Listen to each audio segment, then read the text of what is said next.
Hello guys, thank you for watching this video. My name is Alessandro and today I will show you a robot I've recently built.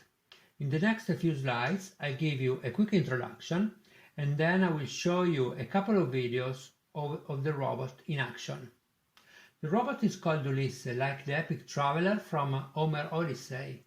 In the case of the robot, Ulisse stands for Universal Lander for interstellar space exploration. Sorry for such a bold, presumptuous name, but this is the dream of my childhood, therefore I wanted an epic name. You also noticed that it's specified high-performance computing. Let's leave a bit of mystery for now. We'll come back to that later. As a final word of introduction before jumping into business, you can watch my video on YouTube and refer to the specified GitHub repository for the source code I developed and other resources. And if you would like to get in touch with me, just drop me an email. And now, let's jump into business. Ulisse is an autonomous, self-driving, two-wheel drive rover because I wanted to ensure the fluid mobility that a four-wheel drive cannot ensure. Also, two motors consume way less energy than four, which is not a small detail considering I had to install 3 batteries to provide the robot with 1 hour of autonomy. It is steered with object tracking implemented with OpenCV to scan the environment searching for a yellow ball. Once identified, the robot reaches it by trying to position the ball at the center of the screen. The robot is equipped with distance sensor mounted on a servo motor to identify and avoid obstacles. The key feature of the robot is that the software is implemented in Python and using a high-performance computing framework which uses the MPI for PI library, which is the implementation in Python of the message passing interface library widely used in parallel computing. The real-time navigation is visualized on a frame like shown in the picture, where a number of information are shown, for example, whether the ball is spotted within the visual range or not, the navigation speed, the acceleration on the 3-axis, the bearing measured with a compass, the temperature and humidity, GPS coordinates, and finally the distance from obstacle. I've also mounted a shift register to activate 8 LEDs, as well as an LCD to display some message. As you can see from this technical specification, it's all standard equipment and the installation of each component is well documented in countless of blogs in the internet. As such, I will not spend time on it and I'll move on toward the more interesting part of the robot, which is the high-performance computing framework. I'm not sure how many of you guys are familiar with this concept, so let me give you a very quick introduction to it. High-performance computing is a very well-known software coding technique to capitalize the combined computing power of a number of computers connecting to the network. With that, the overall computing power, including calculation speed and memory usage, can scale up to a level that cannot be reached without it. Ulisse implements a high-performance computing framework called parallel computing, also known as task farm. That is, one process called the master, or lord of the process, as I like to call it, controls a number of worker processes whose purpose is to perform the heavy-duty computational work. The number of tasks to be run in parallel depends on the computational problem to be solved. In the case of Ulisse, I've implemented 5 worker processes, as we will see shortly. In general, parallel computing will give its best when the software code is executed on a multiprocessor supercomputer, as we will see in the next slide. Nevertheless, due to the low memory consumption, the Ulisse code can be run in parallel on a single Raspberry Pi processor. As is intuitive at this point, the purpose of high-performance computing is to solve large, computing-intensive numerical problems in both science and general business. A key point to mention is that it is not just a cluster of computers on a network, or a cluster of Raspberry Pi, or not even a multiprocessor server. In order to capitalize on the scalability offered by parallelization, the software code must be written and executed in parallel.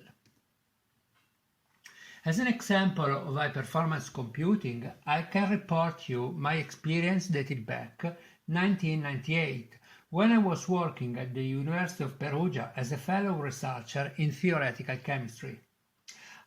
At those times, I largely used the Cray T3E machine similar to the one in the picture.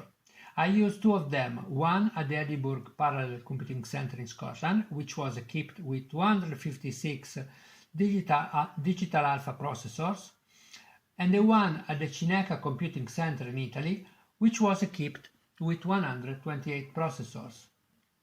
This kind of supercomputer, no matter how many processors, was equipped with 256 MB of RAM per processor.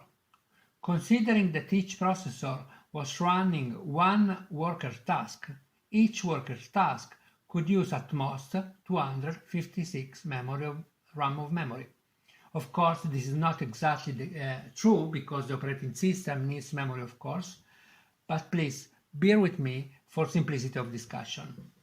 And finally, I had available 1 GB of user disk space to store my data. So really another world compared to the computing power of a standard laptop computer available today. Anyway, I widely use this machine to perform quantum mechanical calculation applied to the reactive scattering in atmospheric chemical reaction. I wrote the high-performance computing model myself, and the picture shown shows benchmark with increasing number of tasks running in parallel. The scalability of the code is clearly evident. By increasing the number of processes, the elapsed time to solve the same computational problem decreases dramatically. The chart on the right demonstrates one of the limits of parallel computing. By increasing the number of processes running parallel, the measured performance does not grow linearly due to the source of inefficiencies such as communication latencies among processes. This demonstrates that the right level of parallelism, that is, the number of worker tasks to be run in parallel, depends on the computational problem. The higher number of the tasks, the higher the latency. Therefore, a good balance between inter-process communication and calculation is maintained by increasing the calculation load of each process. In these last slides of this intro, I'm showing you the high-performance computing framework I've implemented for Ulisse. As mentioned earlier, the goal is to cope with the computational limit of the Raspberry Pi. In fact, the traditional sequential program shown on the left requires a while loop to identify the tennis ball with the computer vision, to go through all the different sensors, activate the motors, display on the liquid crystal display, run the shift register, and finally project the information on screen. With the sequential model, I measure 5 to 6 seconds as time required to perform one complete loop, which is way too much for a robot supposedly to analyze the environment and react to it in real time or quasi-real time. On the right, I'm showing you the parallelized model of the same code, where the master process on top controls the worker on the bottom. Each worker performs only a portion of the overall burden and communicates back to the master or with one process with other processes to ensure a proper interaction of the robot with the environment.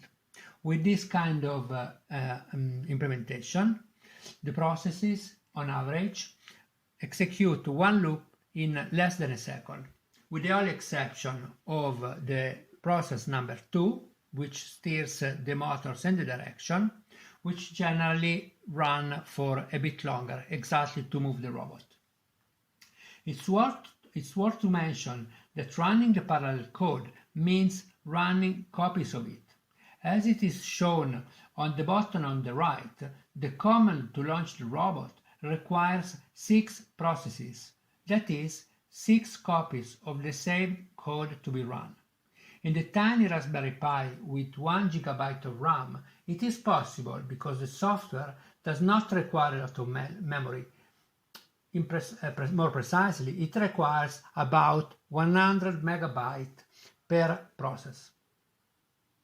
As you can see, a host file parameter is also specified. There you could list the host name where you want to run your code.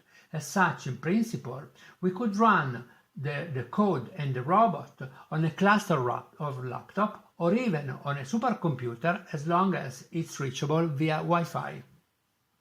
As discussed now extensively, though in principle this is possible, and this is possible to distribute the workload on a network of computers, we have to bear in mind that the computational latency as well as the introduced network overhead could represent a strong limit. So I'm not sure whether the robot could fully benefit of such a computational framework, but definitely the code runs efficiently on a single CPU Raspberry Pi. With this slide, I finished my introduction. Let's see now a couple of videos to demo the robot. In this first video, we gain an overview of the robot and its components. On top, we can see the distance sensor mounted on the servo motor below the camera. On the top, we can see the LCD display. We can see also the breadboard, wiring, resistance, the LED, the shift register. We can also see the accelerometer, the compass, and the temperature and humidity sensor. Below we can see the Raspberry Pi with the 2 batteries, and finally we can spot the GPS, its antenna, and the supplemental batteries. Now, in this second video, we'll see Ulisse in action. As discussed in the introduction, using the camera mounted on the front, the robot captures video frames in real time and analyzes the environment in search of a yellow ball. The computer vision system uses OpenCV for object tracking, and though a yellow ball is a relatively simple object to be recognized in a normal office environment, the frame analysis still requires computing time. And the parallel computing framework we have discussed previously solved this problem. In real time, all the sensors are active, including the flashing LEDs activated by the shift register. The robot moves relatively slowly because motors are activated at 30–40% of their power. In fact, the robot must have enough time to analyze the environment, not just to identify the ball, but also to discriminate the real ball from other spurious signals like reflections that the robot spots during its journey. You can perceive the effect of the reflection in this video. The robot does not just go straight to the ball as we may expect. Instead, it may follow the fake signals as well. Nevertheless, until the ball is on the visual range of the camera, the robot can correct its moving direction toward the target. As you can see, we are almost there, just performing the last step, correcting finally the trajectory just to be exactly in the front of the ball. Here you go, target achieved.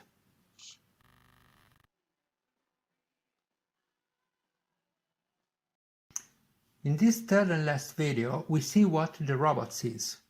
This is the frame capture from the camera. You see how the robot reads the environment and how it corrects its navigation to the target to bring the ball in the center quadrant. The environmental data measured by the sensors are projected on screen in real time to enjoy a bit of sci-fi look.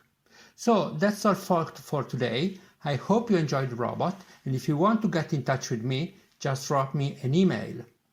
I wish you a fantastic 2021. Bye!